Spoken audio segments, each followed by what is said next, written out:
Waiter feeds girl in wheelchair, unknowing she's the judge's daughter. Daniel Thompson watched the scene with a mix of surprise and anguish.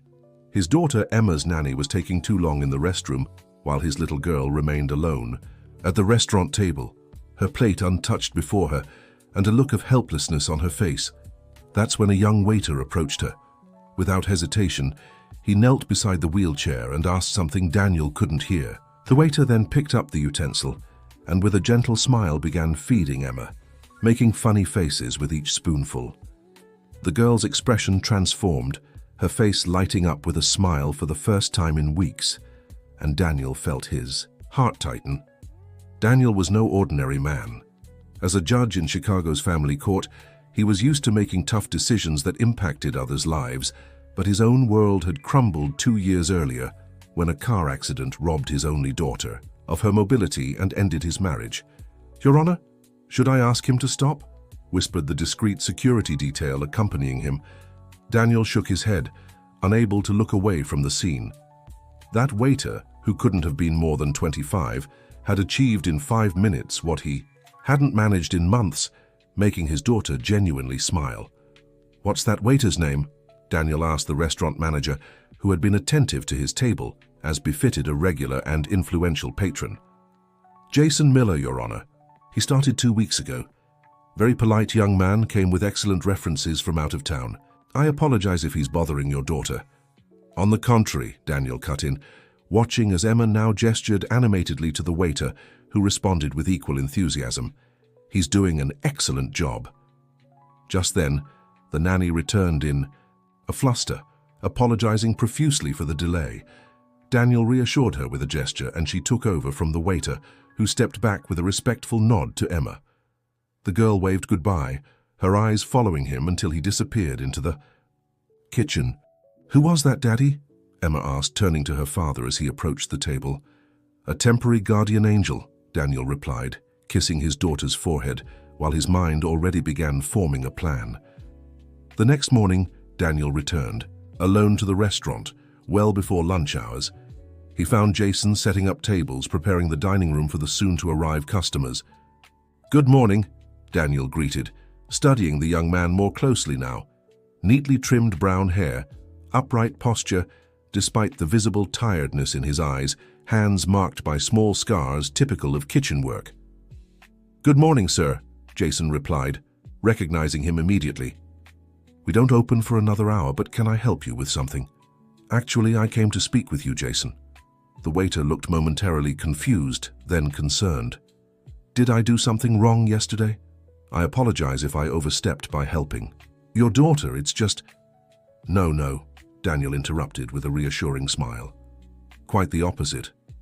I wanted to thank you for what you did for Emma. It was the first time I'd seen her smile like that since—" He hesitated. "A long time." Jason's face relaxed into a sincere smile. "Emma's an amazing girl. She reminded me of my little sister." "You have a sister?" "Had," Jason corrected, an old pain flickering in his eyes. "She also used a wheelchair." A weighted silence settled between the two men. Daniel realized there was far more to this young waiter than met the eye. "Jason, I'll be direct. Emma has some struggles since the accident. She rarely connects with people. What you did yesterday was extraordinary. I'd like to make you an offer." "What kind of offer, sir?" "I need someone who can prepare special meals for Emma and spend time with her during parts of the day. Someone who can, well, do what you did yesterday. I'm willing to pay 3 times what you earn here for half the hours." Jason Miller's eyes widened, clearly surprised by the offer. "But you barely know me." "I know enough," replied Daniel Thompson, remembering how he conducted trials. He had always been good at judging character. "I have good instincts about people, and I also have ways to check your background if that reassures you." A slight smile appeared on the judge's lips. "I don't know what to say, sir. It's a very generous offer, but I have commitments here.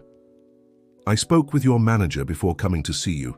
He understands the situation and is willing to keep you on weekends if you'd like extra income." Jason furrowed his brow, processing the information. "Why me? There must be more qualified professionals." "Because my daughter smiled at you," Daniel replied simply and directly. "And that's worth more than any professional qualification." 2 weeks later, Jason parked his used motorcycle in front of the imposing mansion in Beverly Hills. The 3-story house, with its well-kept gardens and a fountain at the entrance, intimidated the young man, who was used to the simplicity of his small rented apartment on the south side. "Welcome, Jason," Daniel greeted, opening the door himself. "Come in, I'll show you around." The inside of the house was even more impressive. Marble floors, artwork on the walls, furniture that looked like it belonged in a decor magazine. But what caught Jason's attention were the careful adaptations for a wheelchair user. Discreet ramps, strategically placed handrails, a lift to access the second floor. "The kitchen is this way," Daniel said, guiding him down a hallway. "I hope it meets your expectations."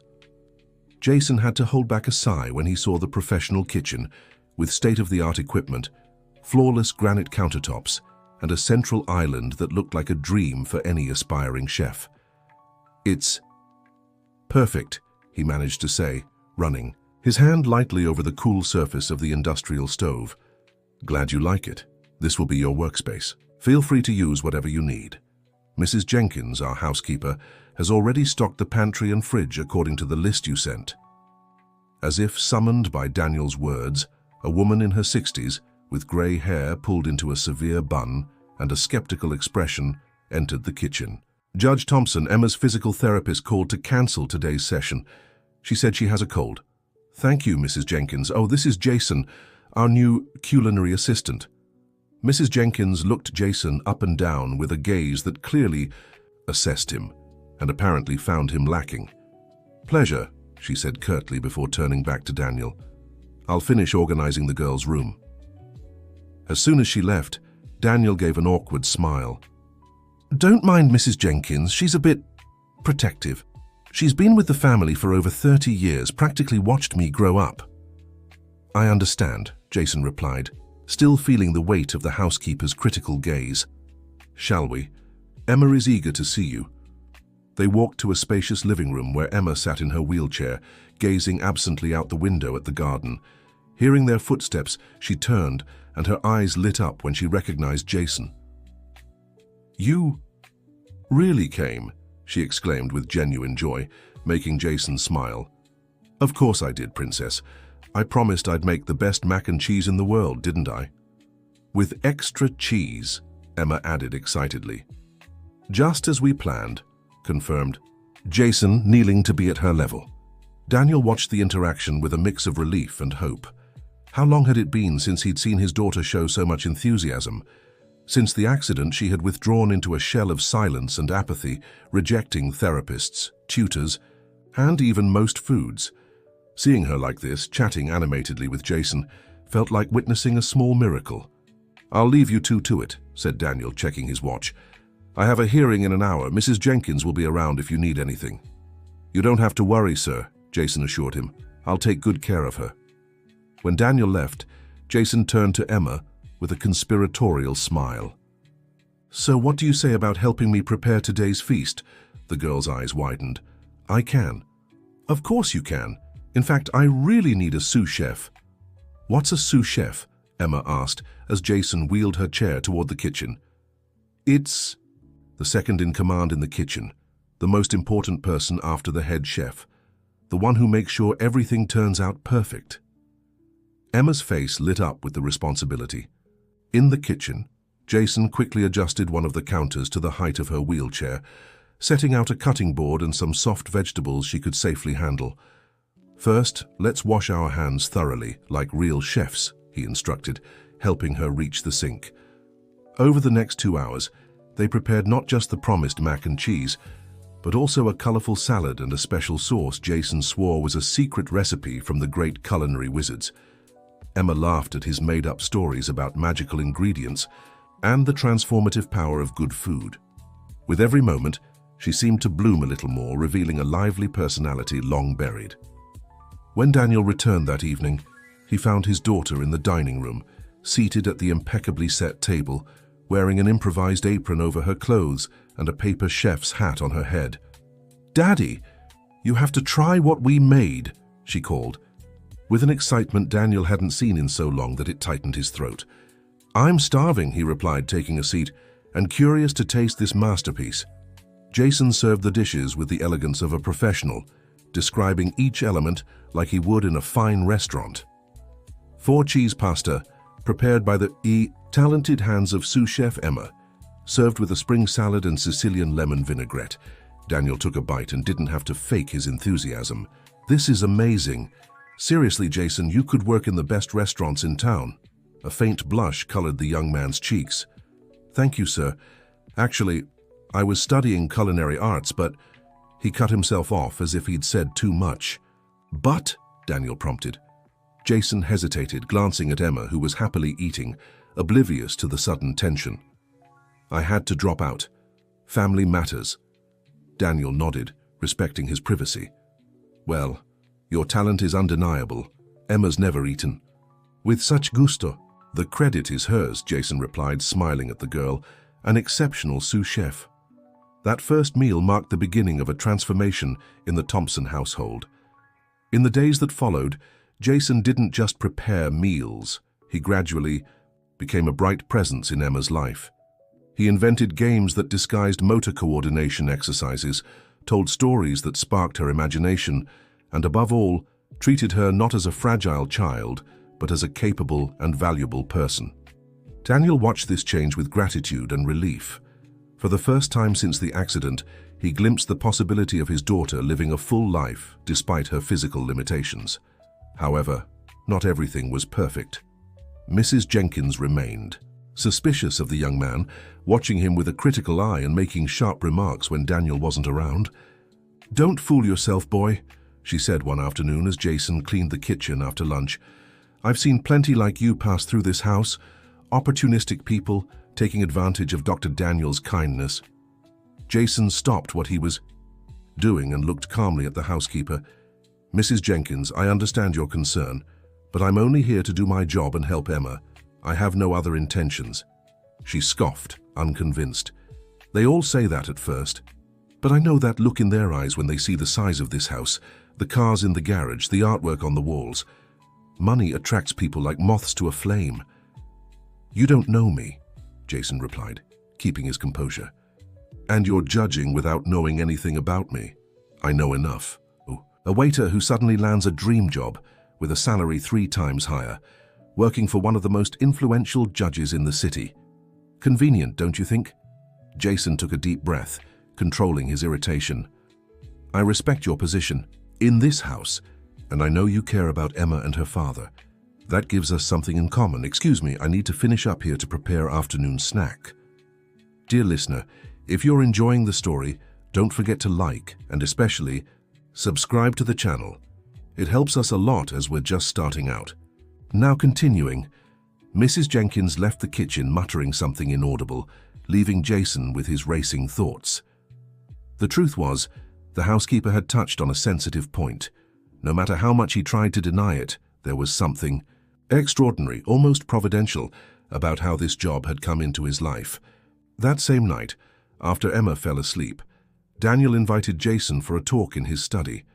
The room was imposing, with floor-to-ceiling bookshelves, a solid dark wood desk, and framed certificates on the walls.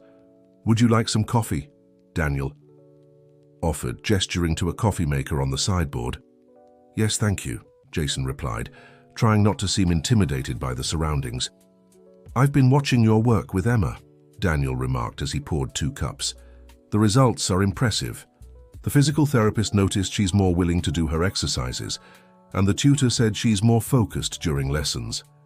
"Emma is a bright girl," Jason said, accepting the cup. "She just needed a little fun, maybe. Someone to show her life can still have flavor." Daniel nodded thoughtfully, exactly what I tried telling psychologists and therapists, with no success. He paused, studying the young man before him. "Jason, I couldn't help but notice you have culinary training. What stopped you from finishing your studies?" Jason stirred his coffee slowly, as if searching for the right words in the dark liquid. "My grandmother got sick. Cancer. She raised me after my parents, after I was left alone." I had to drop out of college to take care of her and pay for treatments the public system didn't cover. I see. And your sister, the one you mentioned before? A shadow crossed Jason's face. My younger sister Abigail had cerebral palsy. She passed away 5 years ago. It was because of her that I decided to study culinary arts, you know. She had trouble eating, and I found that foods with the right textures and flavors could help her eat better. Daniel felt an unexpected connection to the young man. That pain, that struggle to help someone you love despite all the limitations. He knew it well. I'm so sorry for your loss, he said sincerely. And your grandmother, how is she now? Stable, but still needs care. I live with her in a small apartment in South Side. I use the money left over from our jobs to continue her treatment. Jobs, plural? Jason nodded, a bit embarrassed. Besides the restaurant on weekends, I do some app deliveries at night. And before this job here, I worked mornings at another restaurant. And when did you sleep? Daniel asked, genuinely surprised. A tired smile crossed Jason's lips. Sleep's a luxury when you've got bills to pay, sir. Daniel felt growing admiration for the young man. So many obstacles, so many responsibilities, and yet he kept a positive, generous attitude toward Emma's. Well, I hope now with this job you can cut back on your hours and maybe even go back to school. That's the plan, Jason confirmed. I've already stopped the deliveries and soon I might be able to return to college, even if just 1 semester at a time. If you need help with that, just say the word, Daniel offered. I've got connections in academia. I appreciate the offer, sir, but I'd rather earn it on my own merit. Daniel smiled, respecting the young man's pride. As you wish, but know the invitation stands. The conversation was interrupted by a sound in the hallway. Both turned to see Emma in her motorized wheelchair, looking sleepy and frightened. Daddy? She called, her voice trembling. I had a nightmare. Daniel stood immediately and went to his daughter. It's okay, sweetheart, it was just a bad dream. I dreamed Mommy came back and took you away, she said, tears in her eyes, like she took Buddy. Daniel tensed at the mention of the family dog, which his ex-wife had taken when she left. No one's taking me anywhere, he assured her, stroking her hair. I'm right here with you forever. Jason watched the scene discreetly, feeling he was witnessing something very private. He made to stand and leave, but Emma saw him. Jason, she exclaimed, reaching out a hand, you're still here. Just talking with your dad, he replied, stepping closer with a kind smile. You should be sleeping, young lady. I can't sleep. After the nightmare, she pouted. What if I have another one? Jason exchanged a quick glance with Daniel, who nodded slightly. You know what my grandma used to do when I had nightmares? Jason asked, kneeling beside Emma's chair. She'd make warm milk with honey and cinnamon. It's a magic anti-nightmare potion. Emma's eyes widened. Really? Does it work? Never. Fails, he said with a wink. Want to try it? The girl nodded eagerly. Let's head to the kitchen then, Daniel suggested, grateful for the intervention. As Jason prepared the magic drink, Daniel watched their interaction, the natural way they talked, the spontaneous laughter, the trust Emma showed. It was as if Jason had filled a void even Daniel hadn't known existed. After Emma drank her honey milk and went back to bed, calmer now, Daniel walked Jason to the door. Thank you for what you did tonight, the judge said. You have a gift. With her. It's easy to get along with Emma, Jason replied sincerely. She's special. Yes, she is, Daniel agreed, emotion in his voice. Good night, Jason. See you tomorrow. As he rode his motorcycle through the sleeping city, Jason reflected on the strange turn his life had taken. A month ago, he'd been exhausted, juggling underpaid jobs and watching his dream of becoming a chef slip further away. Now, suddenly, he worked in a mansion for a respected judge, doing something that truly mattered, helping a little girl rediscover the joy of living. Back in the small South Side apartment, his grandmother waited up for him as always. You're late today, my boy, said Mrs. Margaret, a frail woman with a colorful scarf covering her hairless head from chemotherapy. Sorry, Grandma. The little girl had a nightmare and I had to stay a bit longer. The elderly woman smiled tenderly. That girl is lucky to have you. How is she doing? Getting better every day, replied Jason, sitting beside his grandmother on the worn-out sofa. Today she helped make her own lunch. You should have seen the pride in her eyes. And the father? What's he like? Jason thought for a moment. Different than I expected. When I found out he was a judge, I imagined someone arrogant, distant, but he's human. A father who cares about his daughter above all else. Mrs. Margaret nodded understandingly. Pain doesn't pick social class, my boy.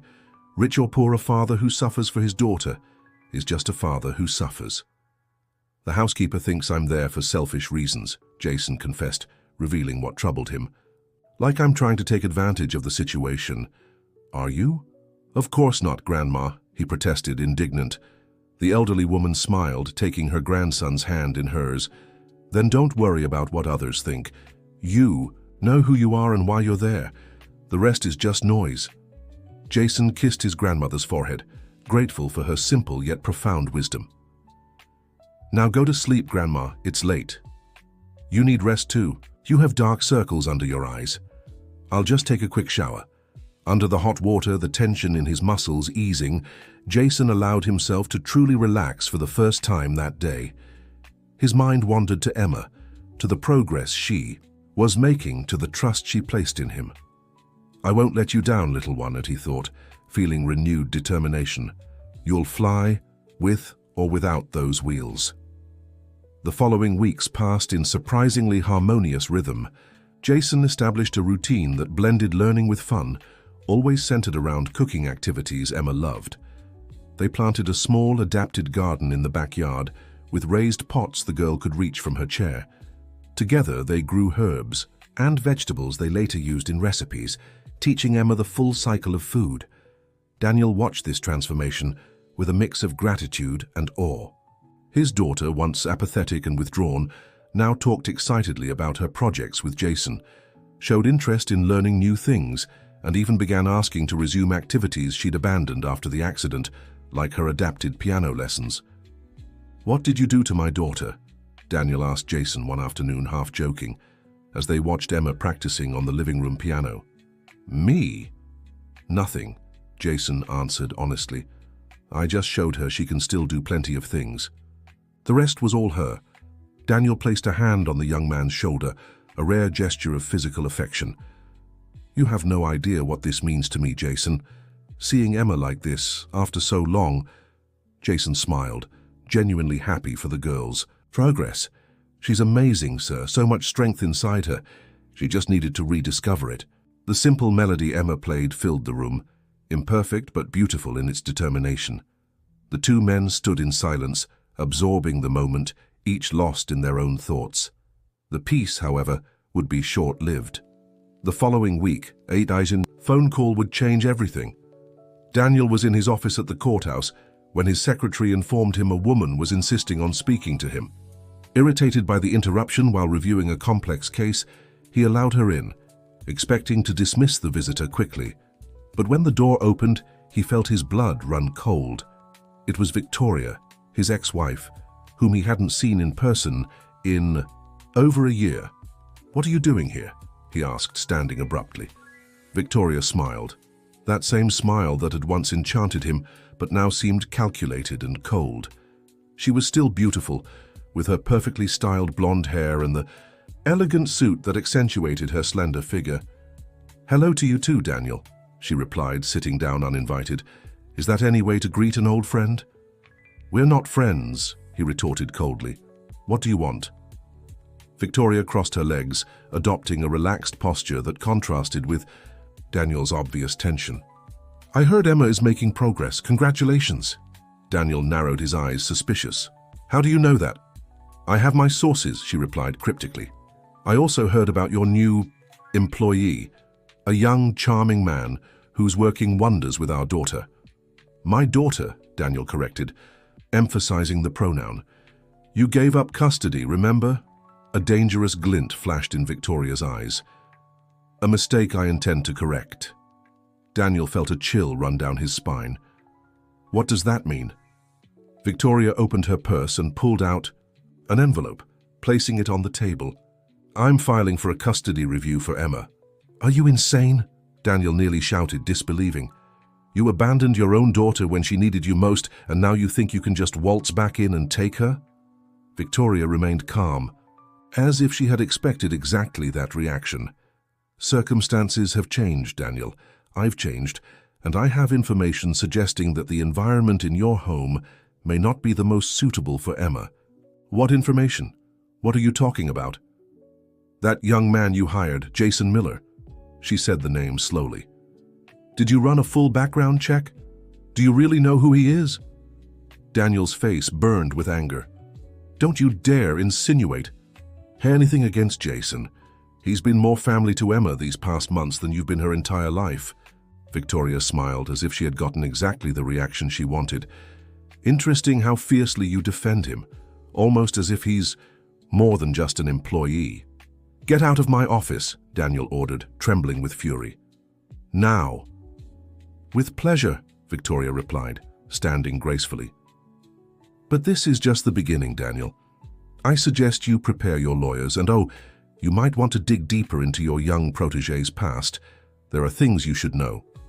With those words, she left, leaving Daniel stunned and his heart racing.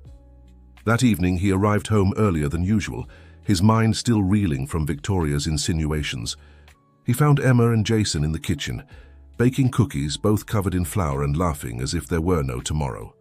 For a moment, standing unnoticed in the doorway, Daniel allowed himself to soak in the scene of pure domestic joy. How could Victoria want to destroy this? How dare she threaten the fragile happiness his daughter had finally reclaimed? "Daddy!" Emma exclaimed when she saw him, her face lighting up with a smile. "You're just in time. We're making chocolate mint cookies." Daniel forced a smile, not wanting to ruin the moment with his worries. "Sounds delicious, Princess. Can I try one?" "They're not ready yet," she explained seriously. 7 minutes, and 30 seconds left in the oven.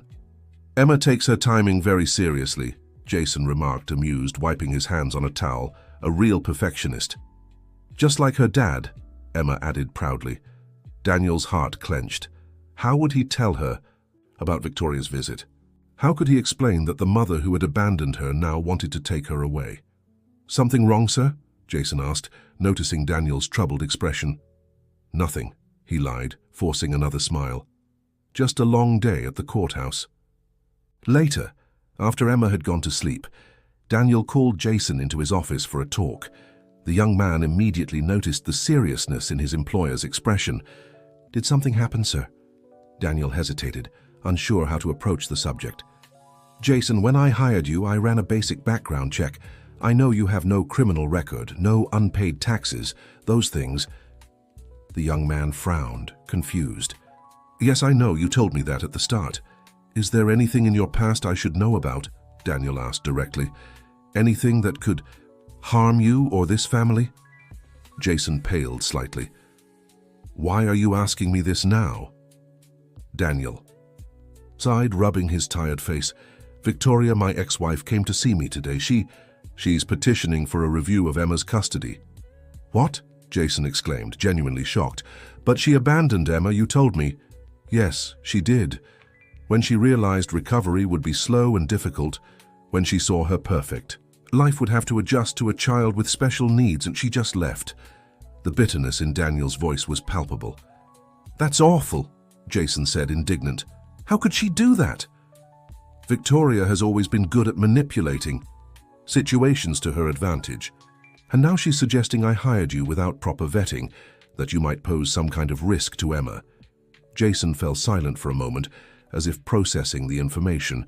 "So the question, you're asking because you think I might be hiding something?" The hurt in the young man's voice made Daniel reconsider his approach. "No, Jason, I'm asking because I need to be prepared if Victoria decides to turn this into an attack against you. I need to know if there's anything she could use." Jason took a deep breath, seeming relieved, but still tense.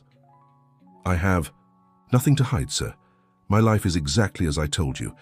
I lost my parents young, was raised by my grandmother, took care of my sister with cerebral palsy until she—" He hesitated, the pain still evident, "until she passed.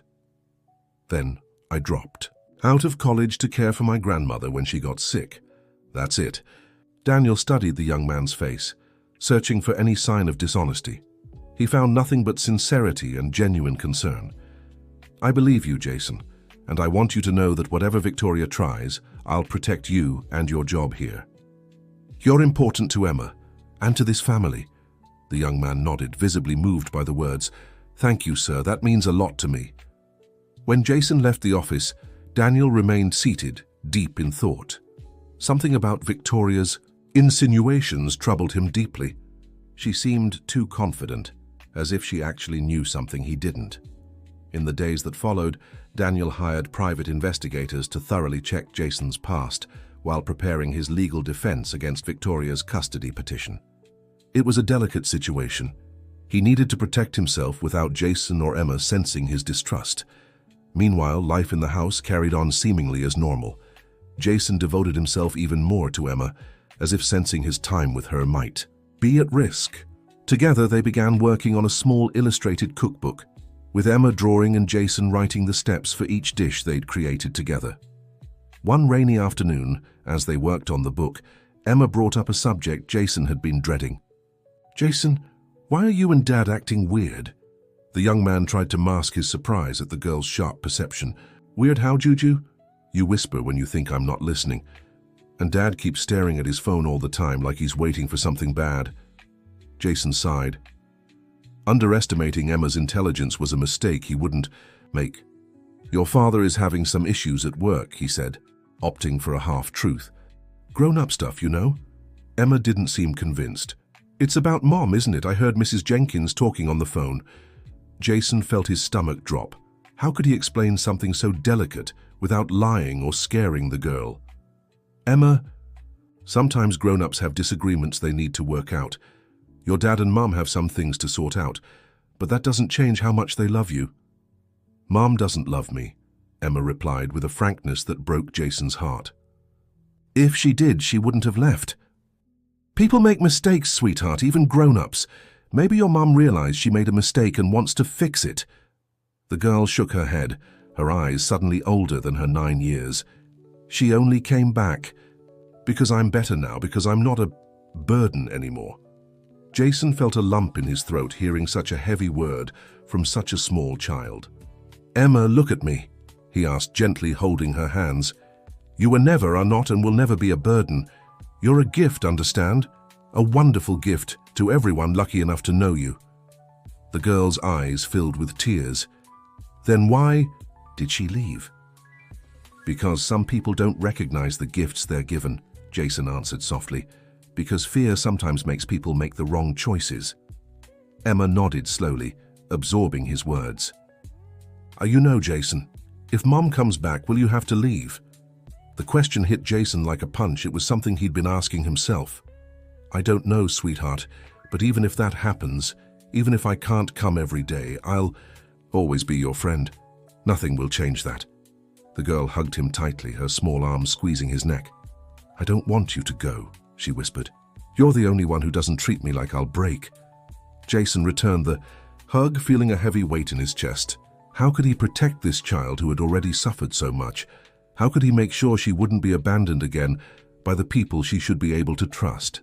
That night, after Emma fell asleep, Jason went to find Daniel on the back porch, where the judge was watching the rain with a glass of whiskey in hand. "Sir, can we talk?"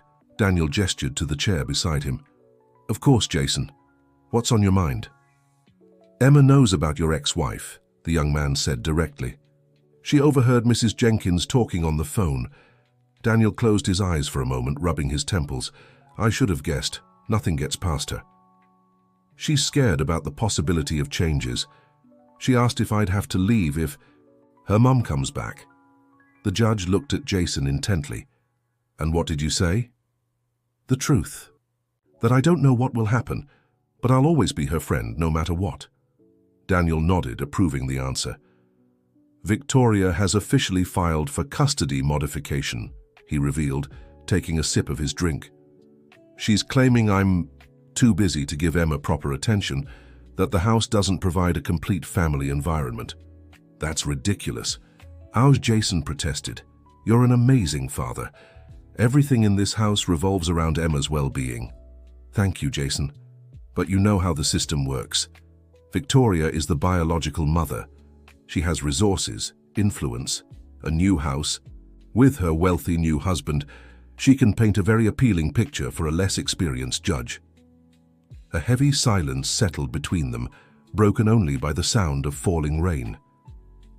"What happens now?" Jason finally asked. "There'll be a preliminary hearing next week.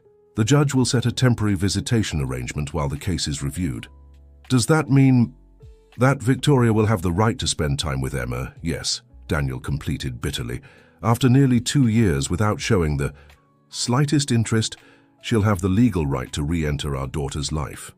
Jason noticed the use of "our" but didn't comment. It was clear that to Daniel, he was already part of the family in some way. "How can I help?" he asked, feeling powerless in the situation. Daniel studied him for a long moment before answering. "By being exactly who you are, Jason, giving Emma the stability and joy she needs during this turbulent time. It's the best any of us can do right now." Dear listener, if you're enjoying the story, please take a moment to like and especially subscribe to the channel. It helps us newcomers a lot. Now continuing, the next morning Daniel called Emma for an honest talk. Using simple, straightforward words, he explained that her mother had asked to spend more time with her and that a judge would decide how this would happen. "Do I have to go?" Emma asked with visible apprehension. "For now, yes, sweetheart," Daniel replied, his heart heavy. "That's what the law says, but we'll do everything to make it as comfortable as possible for you." "Can I take Jason with me when I visit her?" Daniel smiled sadly, touched by how much his daughter had come to rely on the young cook. "I'm afraid not, sweetie, but we can talk on the phone whenever you want, and the visits won't be too long at first." The girl nodded, resigned but not entirely convinced. The first visit was scheduled for the following Sunday. Victoria would pick Emma up at 10 a.m. and bring her back by 5 p.m.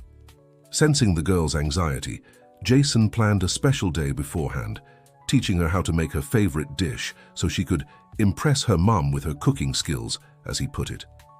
When Sunday arrived, the tension in the house was palpable. Emma was quiet, wearing the dress Mrs. Jenkins had carefully picked out. Daniel paced back and forth, checking the clock every few minutes. Jason stayed in the kitchen, respecting this family moment but ready to step in if needed. At 10:05, the doorbell rang. Daniel took a deep breath, straightened his posture, and went to answer, with Emma beside him in her wheelchair. Victoria looked even more polished than the last time Daniel had seen her. She wore a casual but clearly expensive dress, and her smile seemed genuinely nervous, which surprised him. "Hello, Emma," she said, kneeling to meet her daughter's eye level. "You look beautiful." The girl didn't respond, only stared at her mother with an unreadable expression. "I brought you a gift," Victoria continued, holding out a small box, wrapped in colorful paper. "Thank you," Emma replied politely but without enthusiasm. An awkward silence settled until Daniel intervened. "Go on, Emma. Your mother has a whole day planned for you both. Remember to call if you need anything." Victoria gave Daniel a grateful look for easing the transition. "We're going to the zoo and then having lunch at a special place, I think." "Your love," she told her daughter, taking control of the wheelchair with a hesitation that betrayed her inexperience. Daniel watched them leave, a tightness in his chest. As much as he resented Victoria for what she'd done, he couldn't deny Emma's right to have a mother in her life, if this was truly Victoria's sincere wish now. The hours dragged by.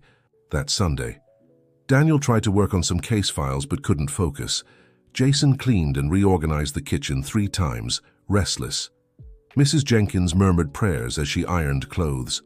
By 5:10 p.m., when Victoria still hadn't returned with Emma, Daniel began to worry.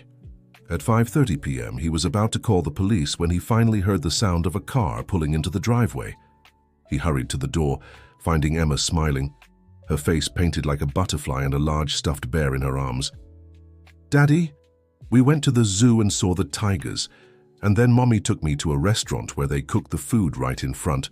"Have you?" she exclaimed excitedly. Daniel felt a mix of relief and an unexpected pang of jealousy. Victoria stood close to Emma's chair, looking pleased. "Sorry we're late," she said. "The traffic was terrible, and Emma was having so much fun at the park after lunch that we lost track of time." "It's fine," Daniel replied, forcing a smile. "The important thing is that you had fun." Mommy said next Sunday she's taking me to see her new house, Emma added innocently. Daniel shot a questioning look at Victoria, who shrugged. I thought it would be good for her to see where she could stay during longer visits, once the judge approves. The mention of longer visits made Daniel's stomach churn, but he kept his composure in front of his daughter. Let's go inside. Emma, it's getting cold out here. Bye, Mummy, Emma said, surprisingly cheerful. Victoria leaned in to kiss her daughter's cheek. Bye, sweetheart. See you next Sunday. As Victoria walked away, Daniel noticed something in her expression he couldn't quite place. It seemed like a mix of triumph and pity. Before he could analyze it further, she had already gotten into her luxury car and driven off. Inside, Jason was waiting anxiously in the living room, trying not to look as worried as he really was. Jason, Emma exclaimed when she saw him, you won't believe where we went. The young man smiled, genuinely happy to see her excitement. Where, Juju? As Emma eagerly recounted her day with her mother, Jason and Daniel exchanged glances.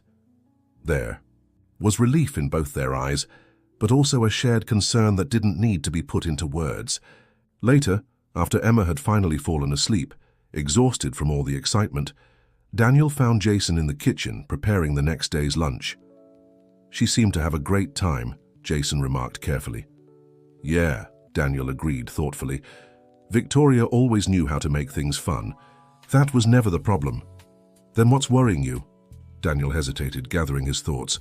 Victoria is being too kind, too cooperative. It's not like her, you know.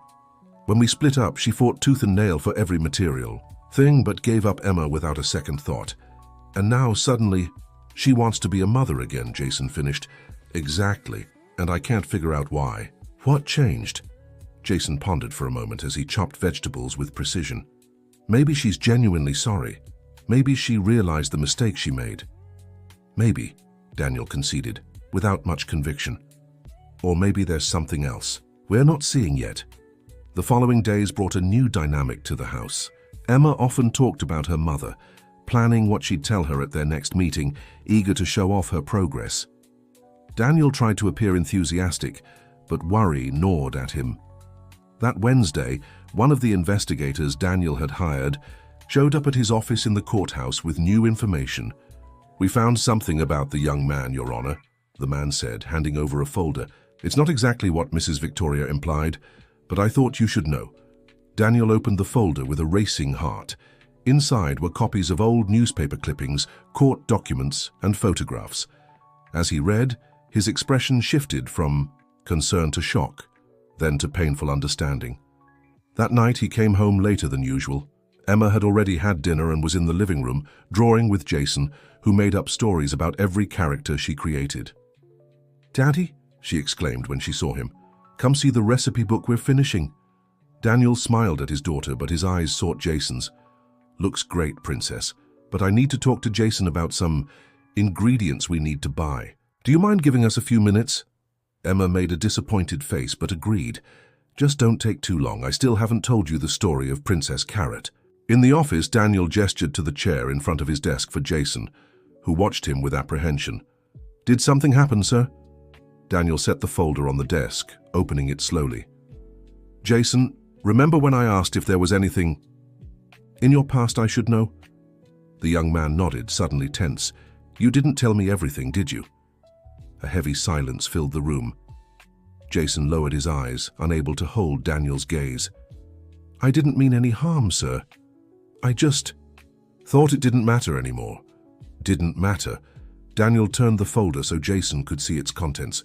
Your father was Robert Miller, head chef at Palette, one of Chicago's most renowned restaurants 10 years ago, and he lost everything, including his life, after a food poisoning case that hospitalized dozens of customers.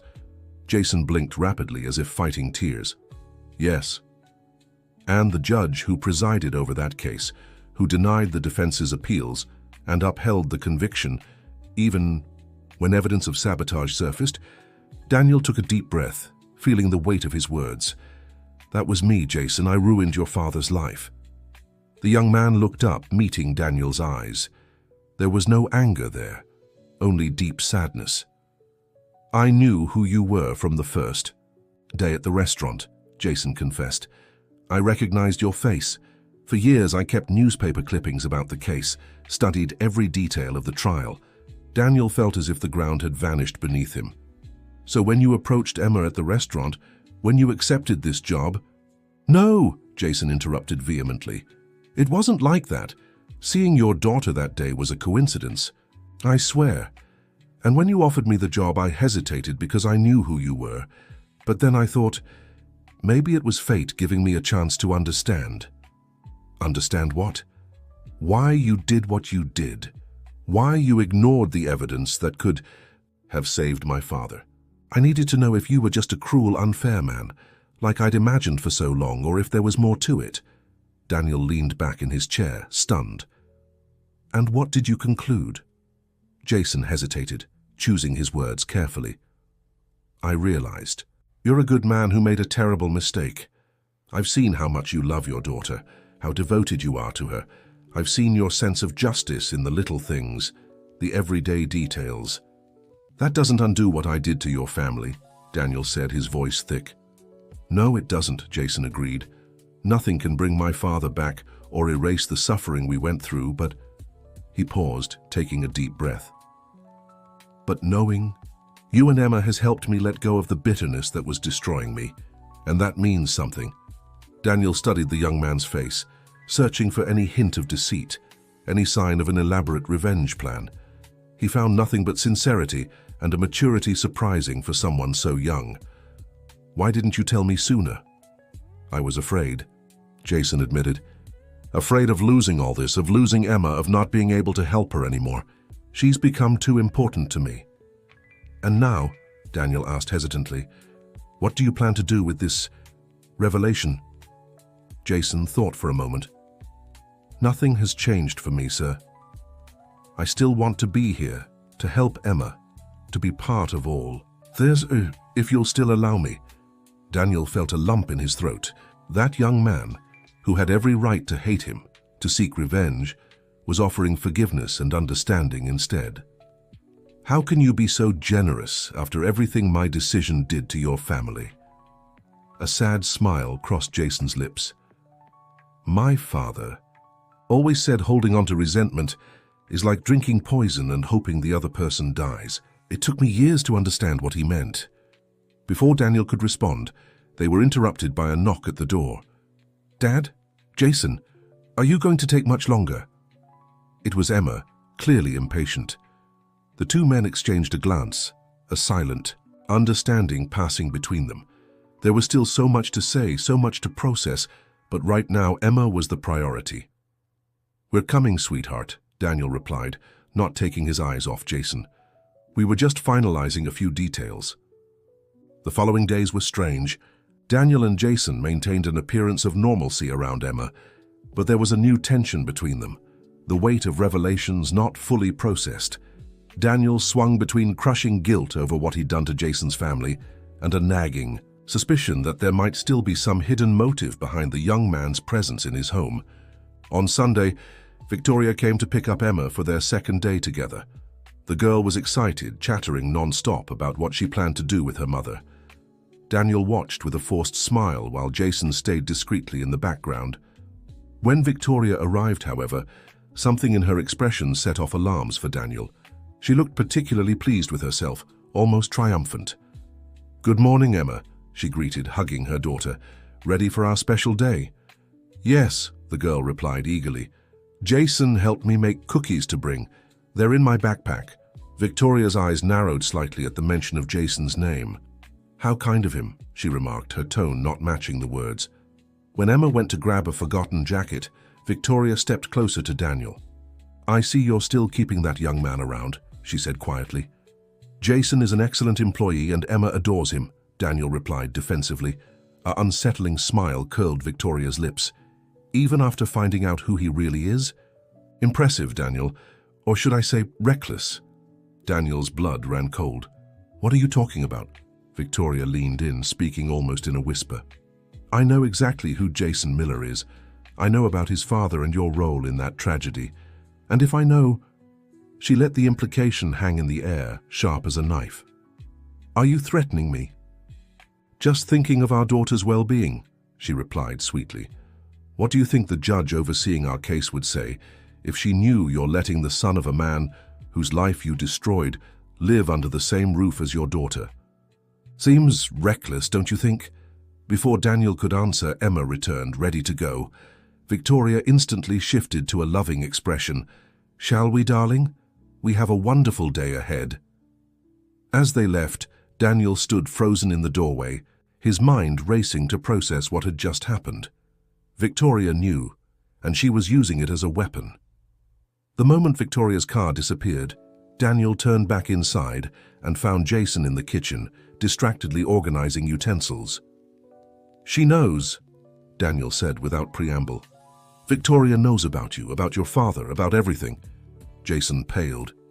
How? I don't know. Maybe she hired the same investigators I did. The point is, she's using it against me, implying I'm putting Emma at risk by keeping you here. The young man dropped the spoon he was holding, the metal, clattering loudly against the floor. I should leave then, he asked weakly. Daniel ran a hand through his hair, frustrated. I don't know. That would mean admitting there's something wrong, that you're some kind of threat, which we know isn't true. But if this hurts your case, if it increases the chances of Mrs. Jenkins getting custody of Emma, that's exactly her game, don't you see? Daniel interrupted bitterly, making us dance to her tune.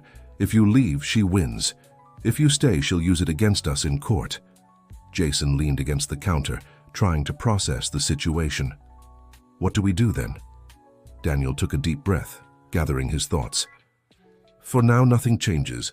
We'll keep going as we were for Emma's sake. Meanwhile, I'll consult my lawyers, see what our options are. What if she tells Emma about my father, about what happened? The question hung in the air, heavy with worry. Both knew Emma had already endured too much trauma. Learning that her father had caused irreparable harm to the family of someone she loved would be devastating. We'll have to be ready for that possibility, Daniel replied grimly, and find a way to explain the truth so she can understand. The hours dragged on that Sunday. Daniel tried to work, but couldn't focus. Jason obsessively cleaned every corner of the kitchen, a habit Daniel had noticed the young man developed when anxious. At 5 p.m. sharp, Victoria brought Emma back. The girl was radiant, chattering about the huge mall they'd visited and her mother's new house, complete with a pool and a special room already prepared for her. And Mommy said when I move in with her, I can pick the color of my bedroom walls, Emma added innocently. Daniel and Jason exchanged alarmed glances. Move in with her, Daniel repeated, struggling to keep his voice steady. Your mother said that. Emma nodded, oblivious to the tension. She said soon we'll be together all the time, that she's working to make it happen fast. Daniel felt his blood boil. Victoria was manipulating Emma, building expectations, setting the stage for her plans. It was a dirty game, using an innocent child as a pawn. After Emma went to bed, exhausted from the busy day, Daniel collapsed onto the living room couch, the weight of the situation finally overwhelming him. She's playing every card she has, he murmured, more to himself than to Jason, who stood hesitantly nearby. Using Emma, using you, using everything she can to destroy me. Why? Jason asked, sitting in the armchair across from him. What's her reason? Does she really want Emma back, or is this just a way to hurt you? Daniel thought for a moment. Victoria has always been competitive. When we split, the fight over assets was brutal. I don't think she ever forgave me for keeping the house. It was my family's before we married. But giving up her own daughter, back then, Emma meant work, sacrifice, a constant reminder that the perfect life Victoria planned had been derailed, Daniel explained bitterly. But now Emma is a trophy, something she can flaunt, use to show what a devoted mother she is, especially since marrying Richard. Her new husband? Yes, Richard Foster, businessman, very influential, very wealthy, and apparently very concerned with his public image. Having a wife dedicated to a child with special needs would be perfect for the philanthropic persona he cultivates. Jason processed the information, outraged. So Emma would just be a marketing prop? Basically, Daniel confirmed with disgust. And Victoria knows losing her to her would be the worst pain I could ever feel. It would be the definitive victory. A thoughtful silence settled between them, each absorbed in their own thoughts. "Sir," began Jason hesitantly. "Can I ask a personal question?" Daniel gestured for him to continue. "Why did you decide the way you did? In my father's case, I mean. If there was evidence of sabotage..." The question caught Daniel off guard, but he realized he owed the young man an honest explanation. "I was a different judge back then," he began slowly, "more concerned with my career than with true justice. Your father's case involved powerful people, clients from the restaurant who had been hospitalized, some with permanent injuries." Jason listened intently, without interrupting. The political pressure was immense. The prosecutor was a rising star with important connections. The evidence of sabotage was circumstantial, presented by a defense that seemed desperate. It was easier to follow the expected path. "And my father paid the price," Jason finished, his voice not accusatory, just stating a fact. "Yes," Daniel agreed, feeling the weight of guilt. "He paid the price for my cowardice. When I heard about his suicide a few weeks later, it was devastating. That's when I started questioning everything in my life, my values, my decisions. That's when my marriage to Victoria began to fall apart, because she couldn't understand why I was so shaken by just another case." "You changed then," Jason observed. "I tried to change. I became more cautious, more attentive to details, more willing to consider every possibility before judging. But that didn't bring your father back. It didn't undo the harm I caused." Jason took a deep breath, absorbing the confession. "Thank you for telling me the truth. It helps me understand him a lot." Daniel looked at the young man with newfound appreciation. The maturity with which he handled all this was extraordinary. "What do we do now?" Jason asked, bringing the conversation back to the present. Daniel stood up, suddenly determined. "We fight, Jason. I won't let Victoria use Emma as a trophy, or use you and your past as a weapon against us. We have the truth on our side, and that has to count for something." The next morning, Daniel called an urgent meeting with his legal team. The strategy was clear. Be proactive instead of reactive. Rather than waiting for Victoria to reveal the connection between Daniel and Jason's father, they would address it themselves in the next hearing. "We'll show that you acknowledged the judicial error from the past," the lead attorney explained to Daniel. That hiring Jason was a form of restitution, of taking responsibility. "We'll turn what could be a weapon against you into a demonstration of character and personal growth." "But what if the judge sees it as a conflict of interest?" Daniel asked, concerned. "We have expert testimonies confirming the positive impact of Jason's presence in Emma's life. We have medical reports showing significant improvement in her emotional and physical state since he started working in the house. It'll be hard to argue that something beneficial for the child is inappropriate." The plan seemed solid, but Daniel still felt a knot in his stomach. He knew the legal system well and understood that perception often mattered more than reality. At home, the routine appeared normal on the surface, but there was an undercurrent of tension. Emma, as perceptive as ever, sensed something was wrong, but no one gave her direct answers. "Why are you both so quiet?" she asked during dinner a few days later. "Did something bad happen?" Daniel and Jason exchanged uncertain glances. "We're just tired, sweetheart," Jason replied, trying to sound casual. "Your father had a long day at the courthouse, and I've been testing new recipes that kept me pretty busy." Emma didn't seem convinced. "It's about Mom, isn't it? Did she say something about you, Jason?" The question caught them both off guard. "Why do you think that, sweetheart?" Daniel asked carefully. The girl played with the food on her plate before answering. "Because on Sunday she asked a lot of questions about Jason, how he is with me, what we do together, if he's ever been alone with me. Weird questions." A chill ran down Daniel's spine.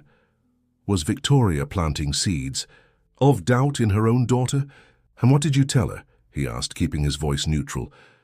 "I said Jason is the coolest person in the world after you, Dad," Emma replied naturally.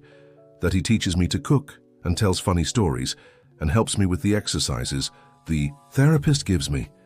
Jason felt a wave of affection for the girl. Thanks, Em. You're the coolest person I know, too. Mom made a weird face when I said that, Emma continued, frowning at the memory. Then she said sometimes people aren't what they seem, that adults can trick kids. It was strange. Daniel felt his blood boil with anger. Victoria had crossed every ethical line. Trying to poison Emma's relationship with Jason was despicable. Emma, your mother is confused about some things, he said, choosing his words carefully. But I want you to know Jason is exactly who he seems to be, someone who cares about you and wants what's best for you. The girl nodded, looking relieved. I know, Dad. I told her Jason would never lie to me. He promised, right, Jason? The young man swallowed hard, feeling the weight of that innocent trust. It's true, Em. I promised and I'll keep it. The preliminary hearing was scheduled for the following week. Daniel prepared meticulously, reviewing every detail with his lawyers and anticipating every possible argument Victoria might make.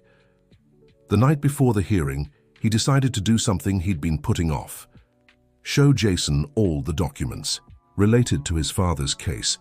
The young man had a right to know the full truth. These are all the files, Daniel said, placing a box on his office desk, including reports that were never officially added to the case. Jason looked at the box uneasily. Why are you showing me this now? Because you deserve to know. And because if we're facing this together tomorrow, you need to be prepared for what might come up. For hours they went through the documents together. Daniel explained each step of the process, pointing out where he'd overlooked crucial evidence, where he'd given in to outside pressure, where he'd failed as a judge. To his surprise, Jason didn't show the rising anger Daniel had expected. Just a quiet, sad acceptance. You know what's strangest?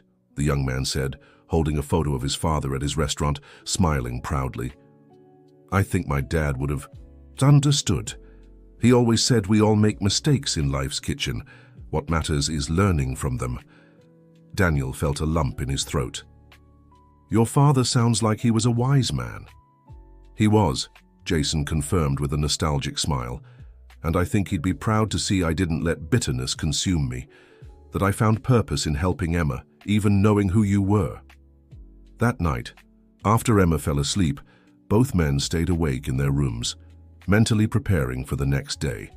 Everyone's future was at stake, depending on the outcome of that hearing. Dawn brought a light rain and a grey sky, as if the weather itself mirrored the tension hanging over the house. Mrs. Jenkins made a hearty breakfast no one could eat.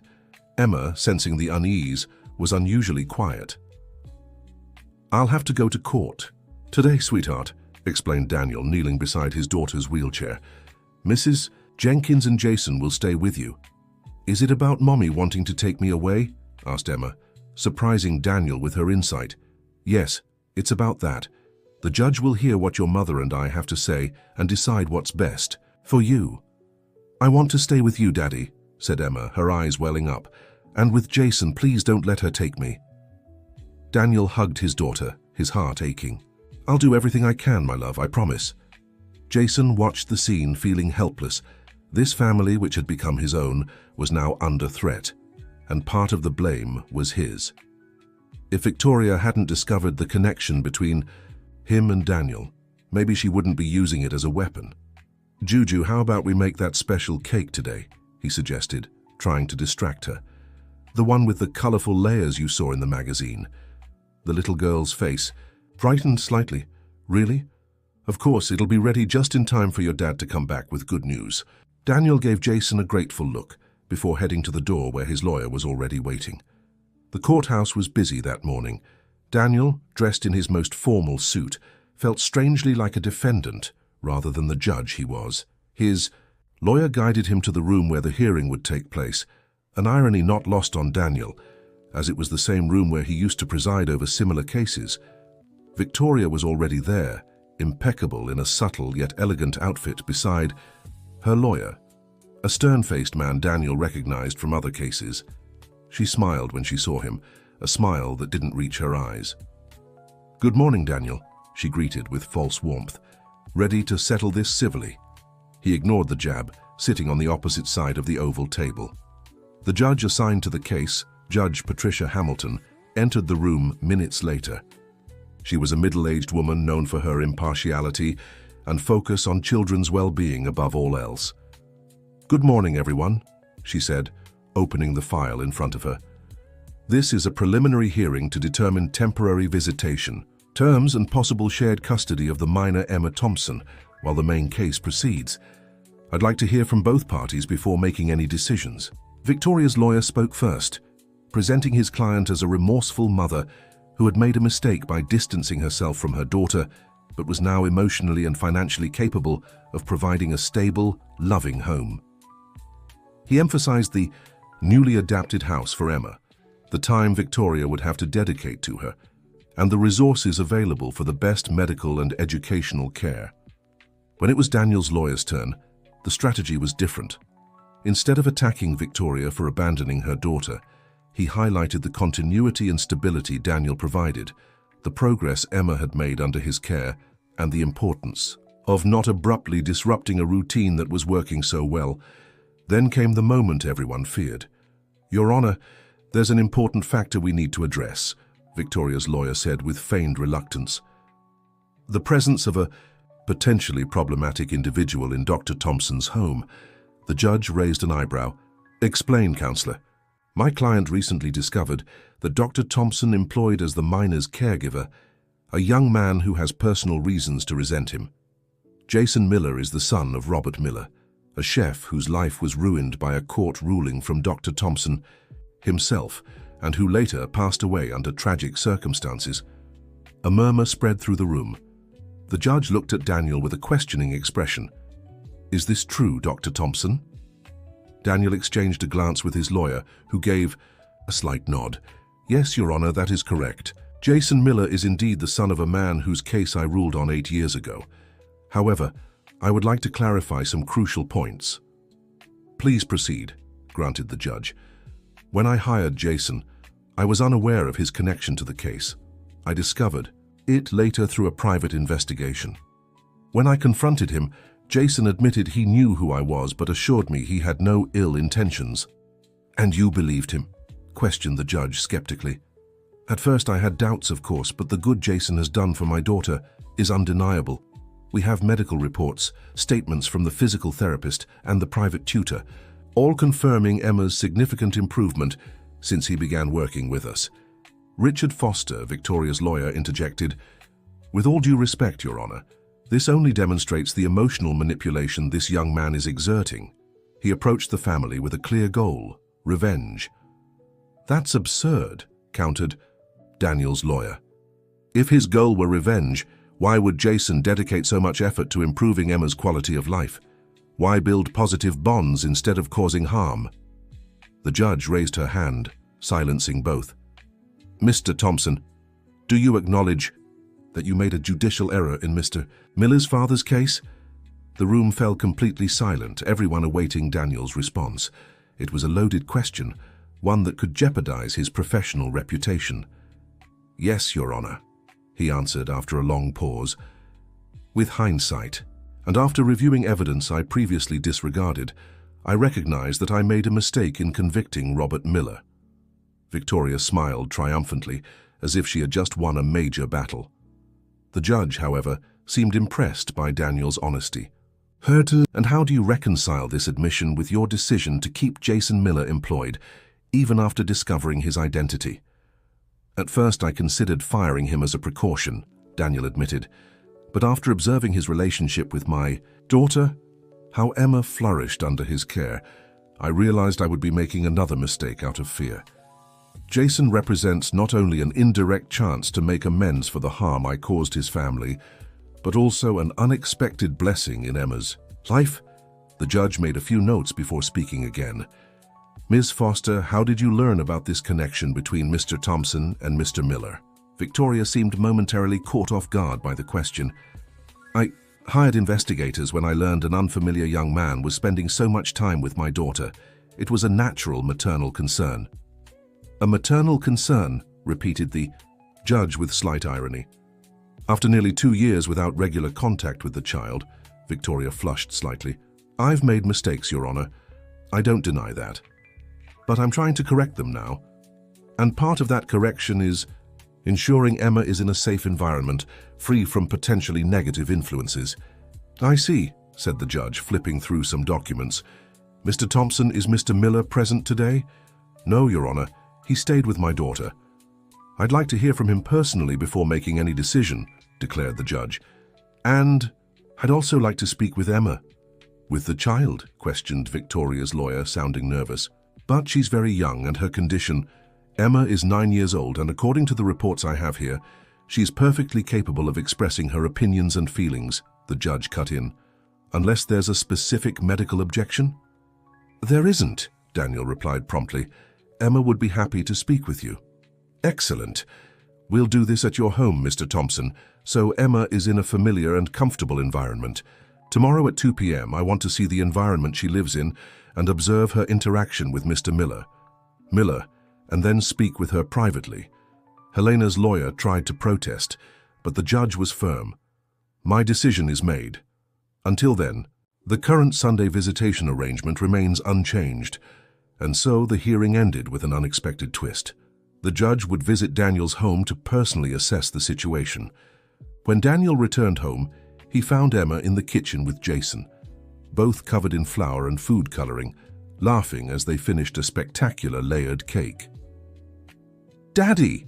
Emma exclaimed when she saw him. "Look what we made. It has 6 different colors inside."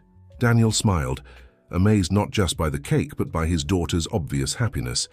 "It's incredible, sweetheart, and it looks delicious." "How did it go?" Jason asked quietly, while Emma focused on adding more colorful sprinkles to the frosting. "Better than we hoped in some ways, more complicated in others," Daniel replied softly. "The judge wants to come here tomorrow. She wants to see the house, meet you, talk to Emma." Jason's eyes widened in surprise. "Is that good?" "I think so. She seems genuinely interested in Emma's well-being, not just the legal arguments, and she seemed intrigued by our situation." Jason nodded thoughtfully. "What should I do? How should I act?" "Just be yourself," Daniel answered sincerely. "That's the best we can offer. Dear listener, if you're enjoying the story, please take a moment to like, and especially subscribe to the channel. It really helps us as we're just starting out. Now continuing. That night, after Emma went to bed, they gathered all the household staff to inform them about the judge's visit.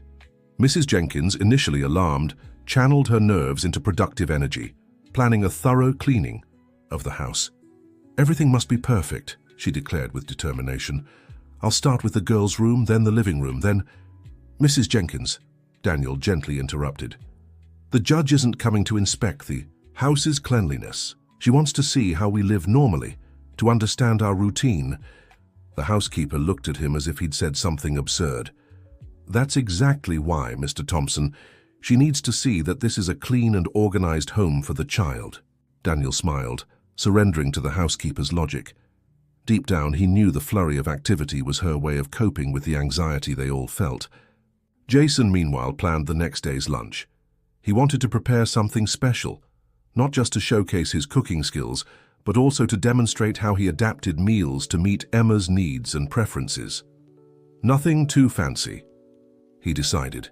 Something homemade, comforting but nutritious.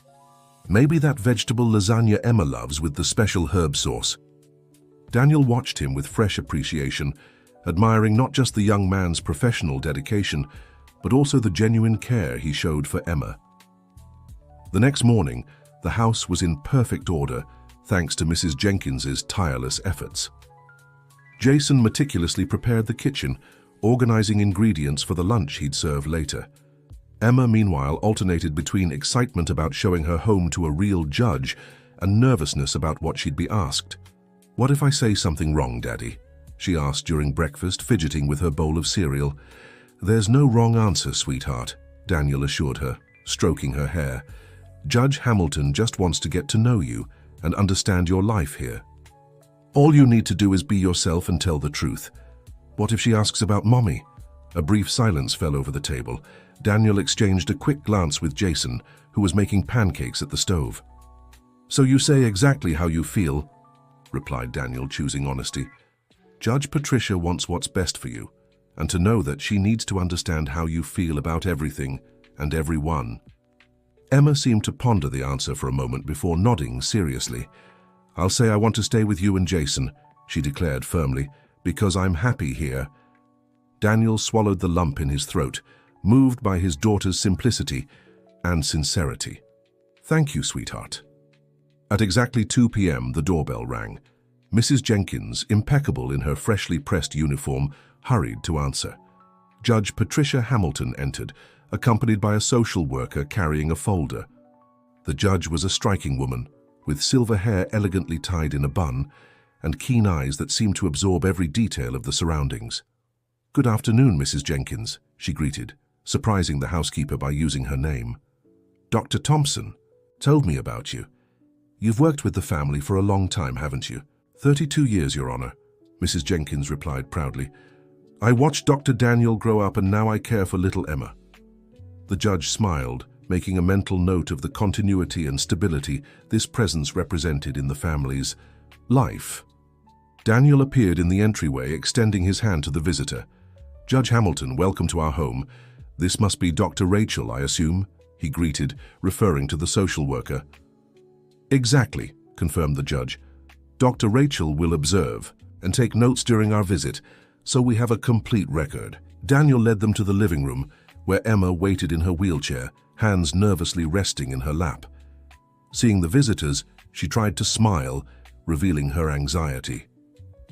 "Hello, Emma," said Judge Hamilton, approaching and crouching to meet the girl's eye level. "I'm Judge Hamilton. It's a pleasure to meet you." "The pleasure is mine, Your Honor," Emma replied formally, with the politeness she'd learned from Daniel. The judge smiled, charmed by the child's manners. "No need to call me Your Honor. Judge Hamilton is just fine. I'm here today to get to know you better and see how your life is here. Is that all right with you?" Emma nodded, seeming a little more relaxed. "Would you like to see my room? I helped pick the decorations," she offered with a touch of childish pride. "I'd love to," replied the judge, seeing an opportunity to break the ice. As Emma guided the group down the hall, skillfully maneuvering her motorized chair, Judge Hamilton carefully observed the home's adaptations, the discreetly installed ramps, the handrails along the walls, the lowered light switches so Emma could reach them. The girls' room was a cheerful space, painted in shades of aqua and lavender, with accessible shelves filled with books and toys. A desk adjusted to her chair's height occupied one corner, with drawing materials neatly arranged. "This is where I study with my tutor Sarah 3 times a week," Emma explained, pointing to the desk. "And over there," she gestured to a shelf with miniature trophies, "are my achievement awards. I get one every time I learn something new or overcome a challenge." "Who came up with that wonderful idea?" asked the judge, genuinely impressed. "It was Jason," Emma replied, her eyes shining. "He said every effort deserves recognition, even if it seems small to others. To us, it's always big." Judge Hamilton made a mental note to ask more about this Jason, who seemed to have such a positive influence on the girl's life. The tour continued through the rest of the house, with Emma proudly taking on the role of guide. When they reached the kitchen, they found Jason finishing the preparations for lunch, surrounded by inviting aromas. "Judge Hamilton, this is Jason Miller," introduced Daniel. "Jason, this is Judge Patricia Hamilton, who is overseeing our case, and Dr. Rachel, the social worker." Jason quickly dried his hands on a dish towel before greeting them. "It's a pleasure to meet you," he said, with a natural politeness the judge noticed immediately. "The pleasure is mine, Mr. Miller. I've heard a lot about you," replied Judge Hamilton, observing him closely. She saw a young man of simple appearance, but with an intelligent expression and honest eyes. Nothing about him suggested someone driven by revenge or resentment, as Victoria had implied. "Jason is making lunch for us," Emma chimed in excitedly. "Today it's vegetable lasagna with a special sauce, right, Jason?" "Exactly, Emmy," he confirmed with an affectionate smile for the girl. "And for dessert, that chocolate pudding you helped make yesterday." "I whipped the egg whites myself," Emma declared proudly to the visitors. "It was hard, but Jason said, 'It's important not to give up even when your arms get tired.'" Judge Hamilton watched the interaction with growing interest, There was a natural and warm dynamic between the young man and the girl, something that couldn't easily be faked for a visit. "Mr. Miller, I understand you have training in culinary arts," she asked. "Incomplete, Your Honor," Jason replied honestly. "I had to pause my studies to care for my grandmother when she fell ill." "And how did you end up working for Dr. Thompson?" Jason briefly recounted their meeting at the restaurant, how he had spontaneously helped Emma, and how Daniel later contacted him with the job offer. "Seems like it was fate," remarked the social worker, who had remained silent until then, taking notes. "I prefer to call it luck," Jason said with a sincere smile. "The best luck of my life." The judge sensed it was time for more private conversations with each of them. "Dr. Thompson, I'd like to speak with Mr. Miller alone first, if possible, then with Emma, and finally with you." "Of course," Daniel agreed. "You can use my office. Emma and I will wait in the living room." When they were alone in Daniel's office, Jason felt nervous but determined to be completely honest. "Mr. Miller, I'll get straight to the point," Judge Hamilton began. "I'm aware of the connection between you and Dr. Thompson through the court case involving your father. What I want to understand is your real motivation for being here." Jason took a deep breath before answering. "At first, when I recognized Dr. Thompson at the restaurant, I was in shock. For years, I blamed him for destroying my family. When he offered me the job, my first instinct was to refuse, but then I saw that little girl. I saw Emma, so much like my sister in so many ways, needing someone who saw her beyond the wheelchair." He paused, searching for the right words. "I decided to accept, thinking maybe I could better understand the man who had ruined my father, maybe find some kind of closure. But what I found was more complicated. I saw a devoted father, a man haunted by his own mistakes, someone trying his best for his daughter under difficult circumstances." "And when he found out who you were?" the judge asked.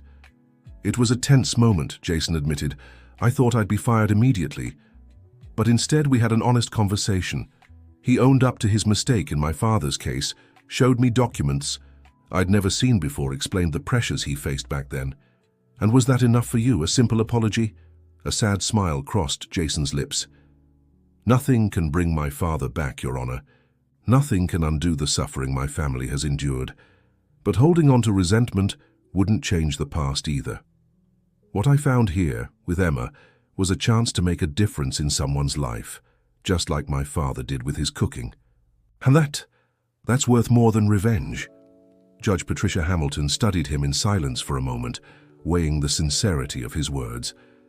"And if Mrs. Victoria gains custody of Emma, what will you do?"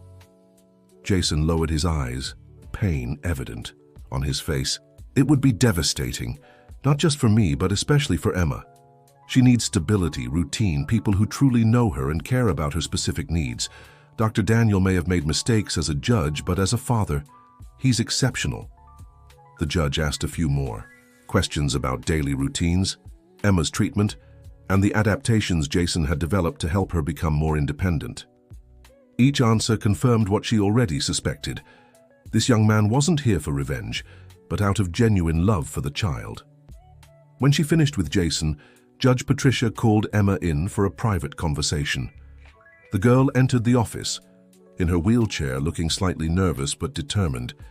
"Emma, I need to ask you some questions, and I want you to be completely honest with me, all right?" The judge began, sitting in an armchair to be closer to the wheelchair's level. "Yes, ma'am," Emma replied, adjusting herself in her seat.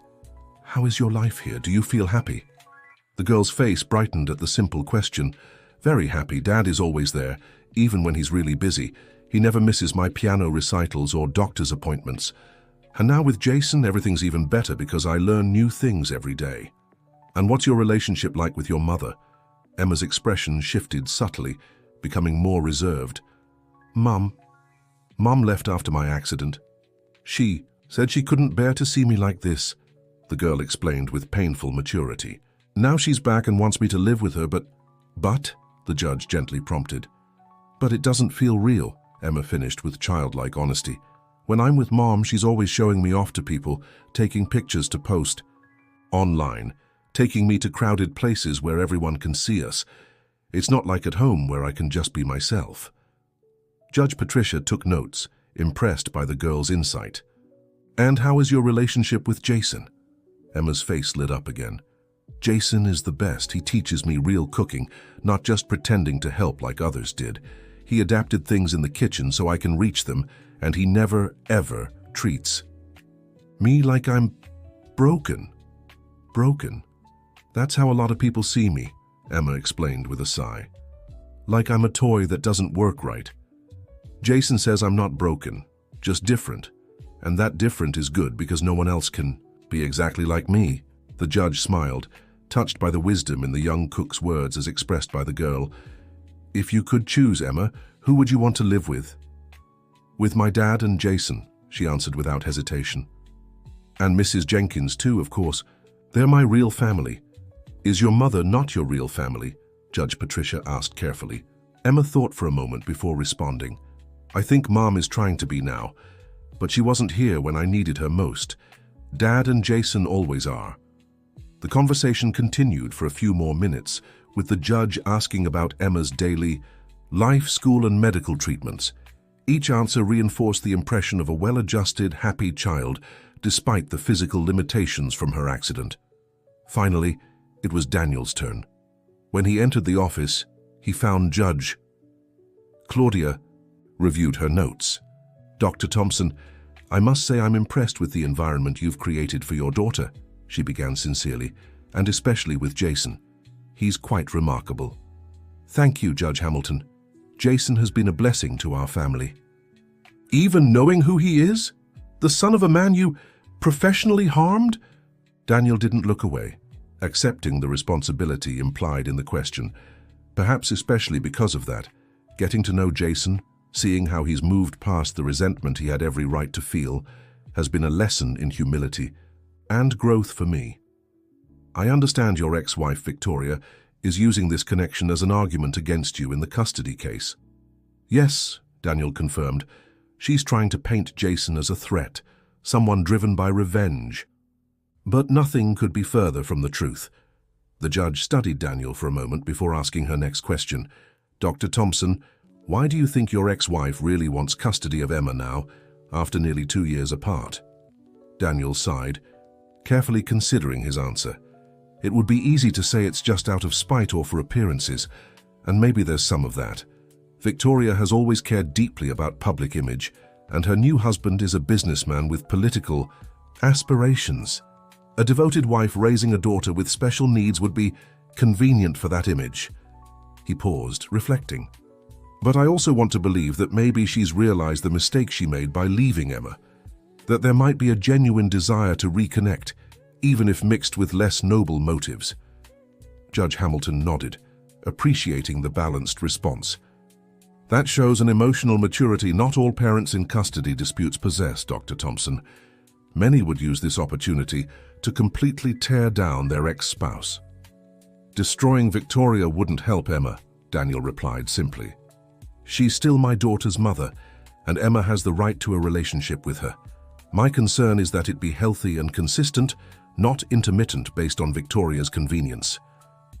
The conversation continued, covering the home adaptations, Emma's school routine, medical treatments, and progress.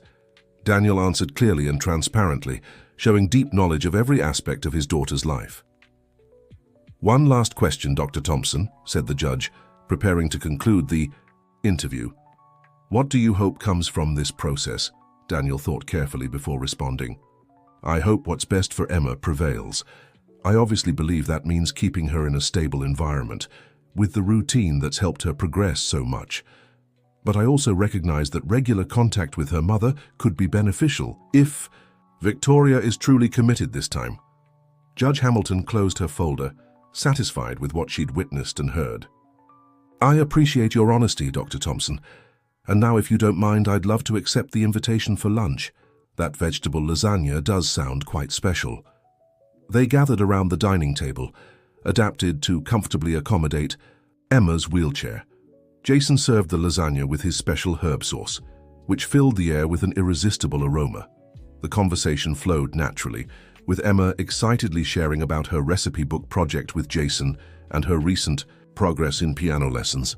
Judge Hamilton observed the family dynamic with keen eyes. She saw an unconventional but genuinely connected family. The protective yet not overbearing father, the devoted housekeeper who acted like a grandmother, and the young cook who'd found purpose in helping this child rediscover the joy of living. It was a setup that worked, clearly beneficial for Emma.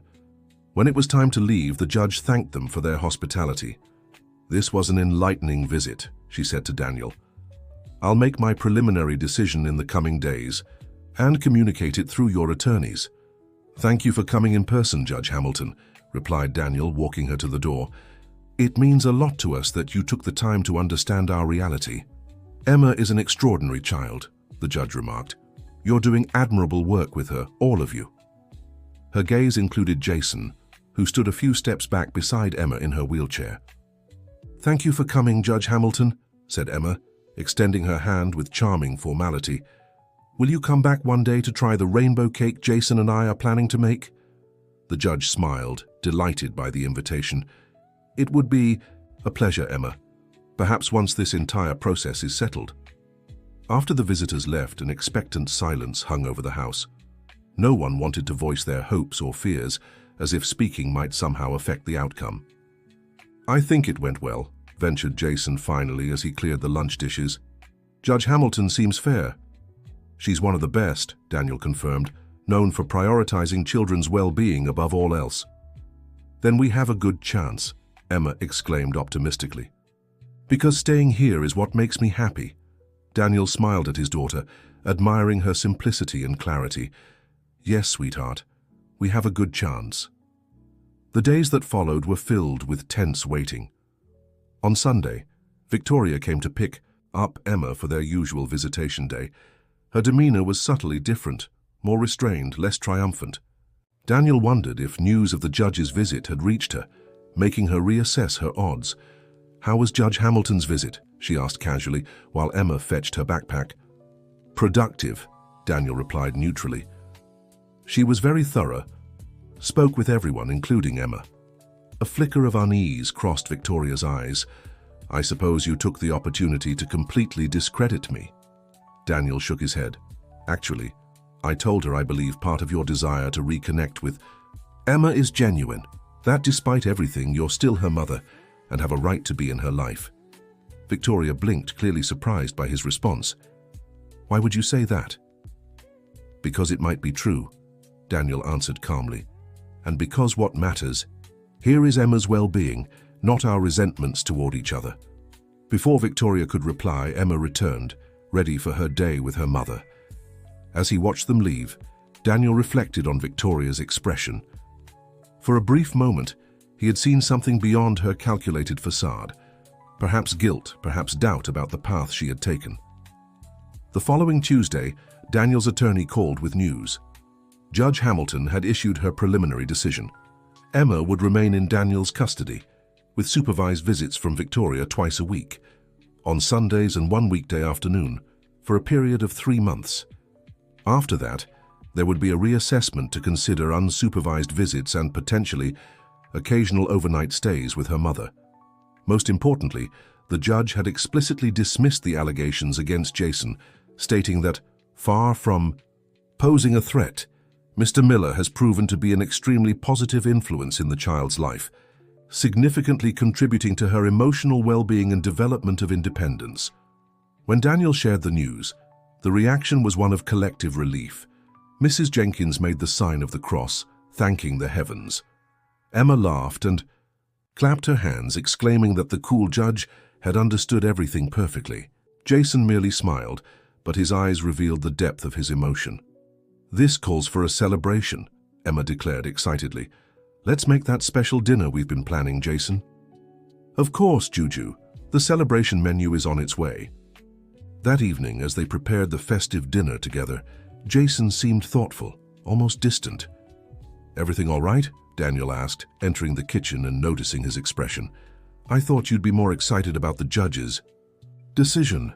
Jason smiled faintly, stirring the sauce he was making.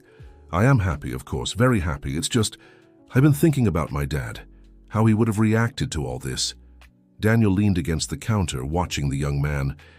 And how do you think he would have reacted?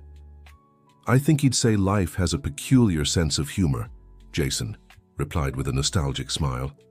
That sometimes what seems like our greatest misfortune can open doors to unexpected and beautiful things. Daniel nodded, understanding the depth of the thought. Your father sounds like he was a wise man. He was, Jason agreed. You know, he always said cooking is about transformation, turning simple ingredients into something extraordinary, turning nutrition into pleasure, turning a meal into a shared experience. He paused, looking directly at Daniel. I think that's what happened here. A transformation none of us could have predicted. From potential enemies to... Daniel left the sentence hanging, unsure how to define what they had become. Family, Jason finished simply, as unlikely as it seems. Just then, Emma wheeled, skillfully into the kitchen. What are you two talking about so seriously? She asked curiously. It's a day for celebrating. No sad faces. Daniel and Jason exchanged a knowing glance before smiling at the girl. You're absolutely right, Juju, Jason agreed, bending down to her level. We were just agreeing that some unlikely ingredients can make the best recipes. Like chocolate with chili, she asked, eyes wide. Exactly like chocolate with chili, Daniel confirmed, laughing. Life moved forward in the months that followed. Victoria's supervised visits continued strictly. And to Daniel's surprise, she seemed to be taking the commitment seriously. There were fewer attempts to impress Emma with extravagant outings and more moments of genuine connection, playing adapted board games or simply talking. At the 3-month evaluation, Judge Patricia Hamilton approved unsupervised visits, though still no overnights. Victoria accepted the decision without protest, which left Daniel puzzled. Is she really changing or just playing the long game? He asked Jason one night after Emma had gone to bed. Maybe both, the young man suggested. But even if it's just strategy, the fact is Emma is benefiting from the effort. She seems calmer about the visits now, less anxious. You're right, Daniel agreed, and that's what matters in the end. Emma's progress continued to be impressive. She had returned to regular school with the support of a specialized aide.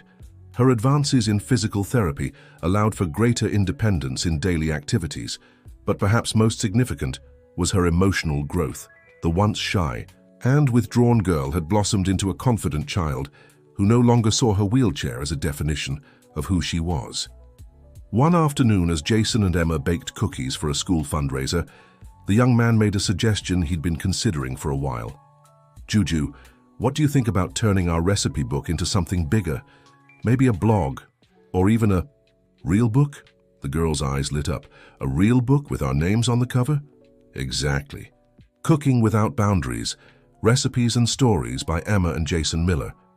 We could include tips for adapting kitchens and utensils for people with limited mobility, share our stories, and help other kids like me, Emma finished excitedly. Can we, Dad? She asked Daniel Thompson, who had just walked into the kitchen. Daniel smiled, charmed by his daughter's enthusiasm.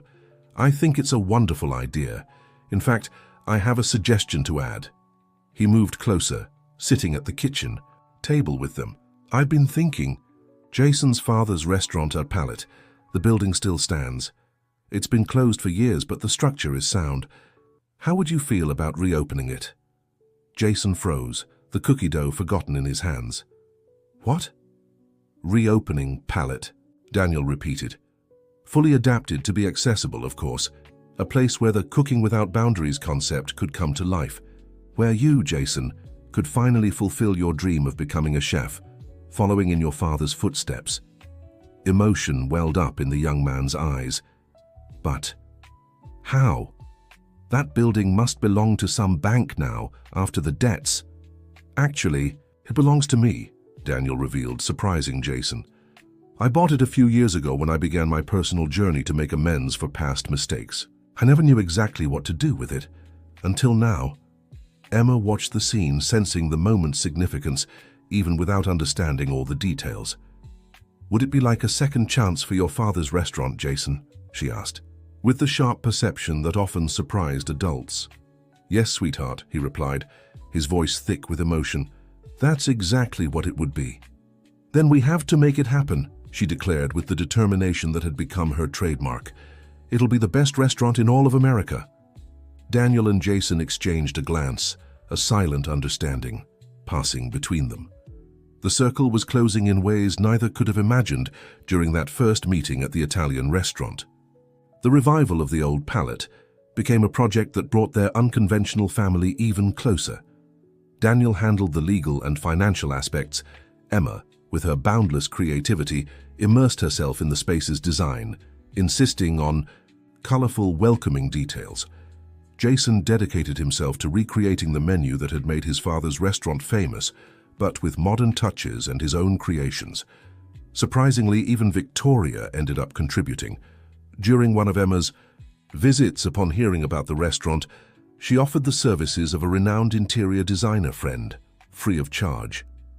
"Why are you doing this?" Daniel asked, intrigued when she mentioned the offer. Victoria hesitated before answering, seeming genuinely reflective. "Because Emma is so excited about it, and because maybe I've realized a few things these past months." "Like what?" "That it's not always about winning or losing," she replied with an honesty that surprised Daniel. "Sometimes it's just about doing what's right." It was as if the restaurant, like Emma, was bringing out the best in each of them, turning old wounds into chances for healing. 6 months after Judge Patricia Hamilton's preliminary decision, the custody process was finally concluded. The final ruling kept primary custody with Daniel, but established a generous visitation schedule for Victoria, including 1 weekend a month and shared special occasions. "How do you feel?" Jason asked Daniel when they received the news. "Relieved. Mostly," the judge answered. "But also at peace in a way. Like we can all finally move forward without the shadow of this dispute hanging over us." "Emma is radiant," observed Jason, looking out the window to the garden where the girl played with a dog Victoria had given her for her last birthday. "She has a complete family now," said Daniel. "Not what any of us might have imagined, but complete. A father, a mother who's learning to be present, a housekeeper who's practically a grandmother, and you, the family chef," Jason finished with a smile. "Far more than that," Daniel corrected seriously. "You're living proof that forgiveness and reconciliation aren't just pretty words. They're real possibilities, even in the most unlikely circumstances." At the grand opening of the new Palate 3 months later, Judge Patricia Hamilton was the guest of honor. The restaurant was magnificent, with subtle ramps, tables at varying heights to accommodate wheelchairs, and decor that blended elements of the Old Palate with modern touches. One special detail stood out. At the entrance, a framed photograph of Chef Robert Miller, Jason's father, smiling proudly in his original kitchen. "To honor the past while embracing the future," Jason explained to the judge, his voice thick with emotion. The opening was a resounding success. Food critics, local dignitaries, and most importantly, families with children and adults with special needs filled the space, marveling at an environment that welcomed them fully, without last-minute adjustments or reluctant compromises. Emma, in her favorite dress and with her hair carefully styled, proudly handed each guest a copy of the newly published book, Cooking Without Boundaries, her name and Jason's on the cover. At the height of the celebration, Daniel raised a glass and called for everyone's attention. 2 years ago, I witnessed something simple and extraordinary. A young waiter feeding my daughter in a restaurant, not knowing who she was, not knowing who I was, simply because he saw a child in need. He looked at Jason, who smiled, remembering that pivotal moment. That act of selfless kindness changed our lives forever, and it taught us that family isn't defined by blood or legal roles, but by love, care, and constant presence. He paused, glancing at Emma, who watched him with adoration. "This restaurant, the new Palate, represents many things for us. A dream reborn, a debt being repaid, a purpose found. But above all, it stands for the idea that there are no barriers the human heart, with determination and compassion, can't overcome." The applause was warm. Victoria, there with her husband, clapped with tears in her eyes, perhaps finally understanding the depth of what she had nearly destroyed through pride and resentment. Later, when most guests had left, Jason found Daniel and Emma sitting together at a quiet table in the back of the restaurant. "This is the best day of my life," Emma declared, with the pure enthusiasm of childhood. "Even better than the day I got Buddy." Daniel and Jason laughed, knowing the little dog had set a very high bar on Emma's happiness scale. "You know what my father always said at the end of a really successful service?" Jason asked, sitting down with them. "What?" Emma leaned forward, eagerly. "He'd say, 'Today we fed bodies, minds and souls. There's no more important work in the world than that.'" Daniel smiled, recognizing the wisdom in those words. "Your father would be so proud today, Jason. Of you, of this place, of everything you've built." "We built," Jason corrected, looking at father and daughter. "All of us, together."